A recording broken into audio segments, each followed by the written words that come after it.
My name is Michael Phillips, and I am a time traveller. I was born in 2043.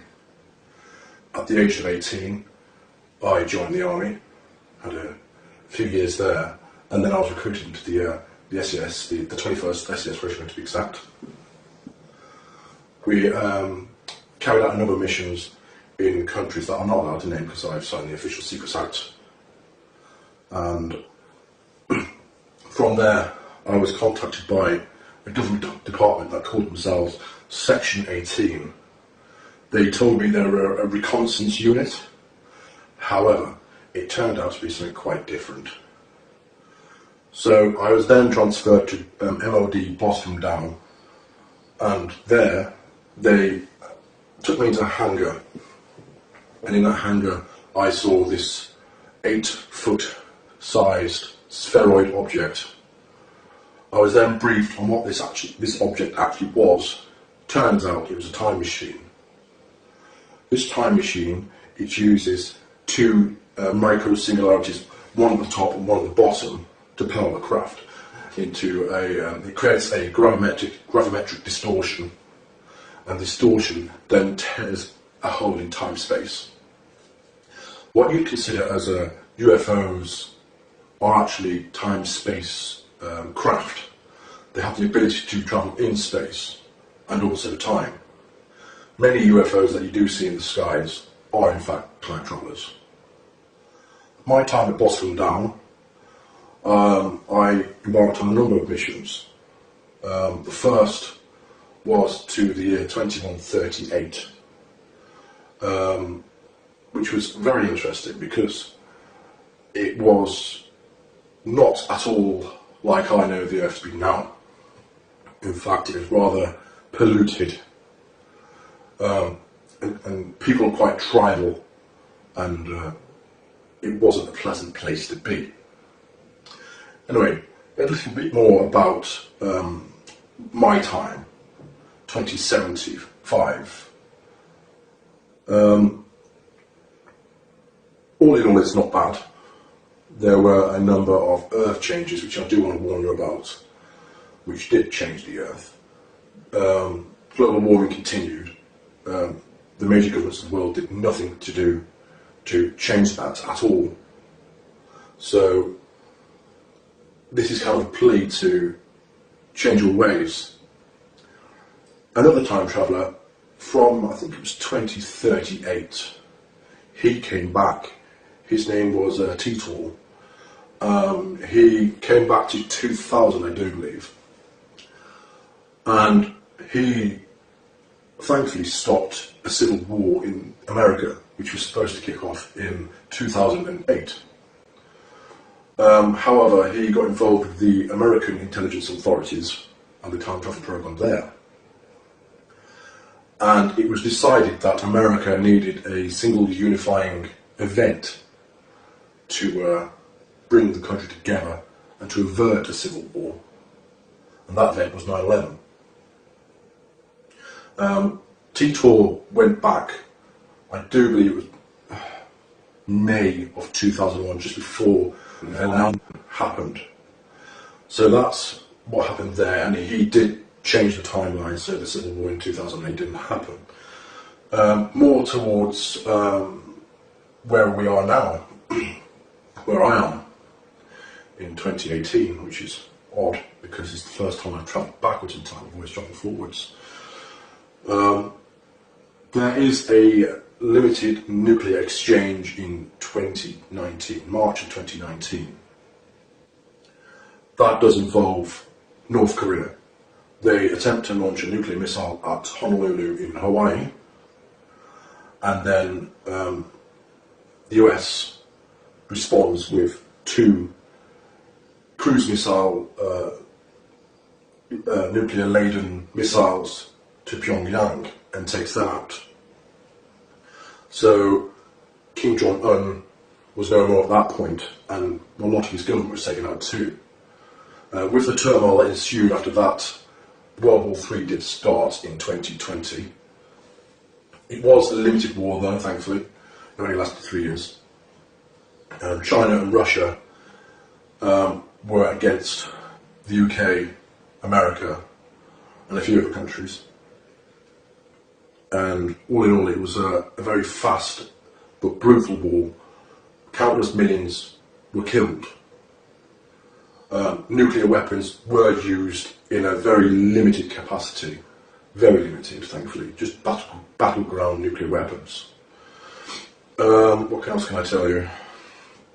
Oh yes, 2022, California, LA to be exact, is hit by what they termed the big one. There was a very, very massive 10.2 magnitude earthquake there, which completely decimated the city. It actually cracked the fault line straight across California. As a result, California sits a good 10 feet lower than it used to. With rising sea levels, that did cause California and surrounding areas to be flooded and to no longer be habitable for people. People had to move out. What else can I tell you? Donald Trump, he clung to power for 2 terms, tried for 3. However, he was impeached, he was finally got rid of. Then you had Oprah Winfrey, believe it or not, try and run for the presidency. She was not successful. There was a man called Michael McIntosh who actually succeeded. I'm not sure if he's a name that's about at the moment, but that was in the mid to late 2020s. On the plus side, in the mid 2020s, we did land on Mars. We had the first land on Mars, which was good.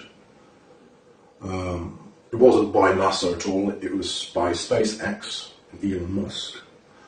They sent a number of missions up there in the early 2020s to prepare for the manned mission to Mars. By 2032, there was a lunar and Martian base. And towards when I was born in 2043, we were beginning to make commercial efforts to reach out to the solar system, to mine the asteroids and the moons of Jupiter for resources. So there are quite a lot of trillionaires in my time who own their own space stations, and they are very powerful people. You don't want to cross them. So a little bit more about the time travel project itself. As you can imagine, in my time, when I was born in 2043, up until I joined the program in 2075, there was a lot of money about. Trillions upon trillions upon trillions. I couldn't even guess how much money in the world or the solar system. So endeavours such as time travel were more and more possible. I have travelled numerous times in the future, and I'll tell you about one time now. I stepped into the craft, which is an 8-foot wide sphere. It uses 2 dual positive singularities, one at the top, one at the bottom, like I've said before, and it creates a distortion in the time-space via gravimetric forces. It is, how can I say, it utilises the singularities and forces the energy inwards for the time travel aspect. If you want to travel in space, you create a gravimetric wave outside of the sphere itself, and you can ride on that wave and get to a location in space very, very quickly. In terms of one of the times I went forward in time, let me just try and pick up an interesting one. Yes, I went to the 2432, and the world, thankfully, was a lot different again, but it was different in a positive aspect.